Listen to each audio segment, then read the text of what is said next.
Have you been told that your child with Prader Willi Syndrome has developmental dysplasia of the hips too? Not sure which treatment option to choose because your doctors are not sure either. Do we rigid brace them or do we continue walking to encourage hip joint development? Hi there, it's Neesha from My Favourite Physio.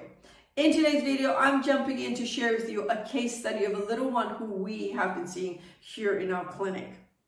This little one has Prader Willi Syndrome and she also has developmental dysplasia of the hips. She came to us when she was 22 months old and not yet walking. We started treating her and helping her to walk.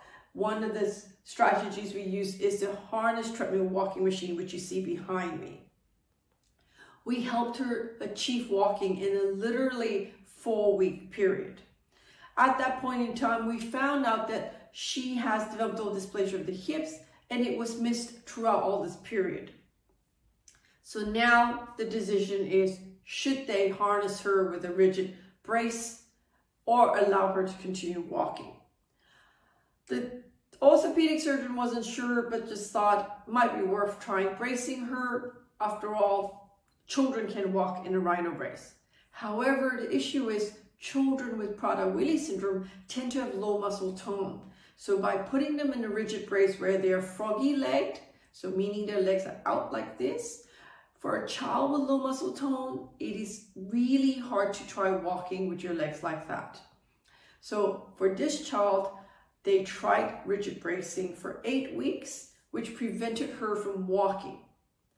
At the end of 8 weeks, they did a scan of her hip and unfortunately saw no improvement in her hip joint development. And therefore, it was determined to wean off that rigid bracing to only night use and allow her to continue physiotherapy to walk using the harness treadmill walking machine. Fast forward, they had to rescan this little one. And a few months down the road of walking and getting her to get stronger, so she's walking competently now, we can see that her hip joint scans indicate that her hip joints has developed really well in the period of time we were walking her and using the treadmill harness walking machine.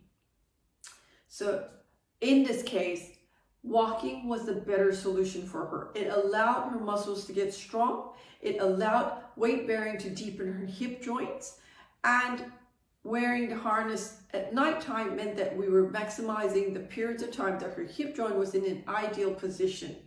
So if you're out there and you've got a child with Prader Willi Syndrome and you're not sure what to do when it comes to hip joint development, to brace or not to brace, why don't you speak to one of our expert pediatric physiotherapists here at My Favourite Physio? The number to ring is 0297904233. And if you know somebody out there with a child with Prader Willi Syndrome and they have been told that their child has developmental dysplasia of the hips, what to do in terms of bracing or not bracing, why don't you like and share this video with them? Until next time, have a brilliant day. Bye.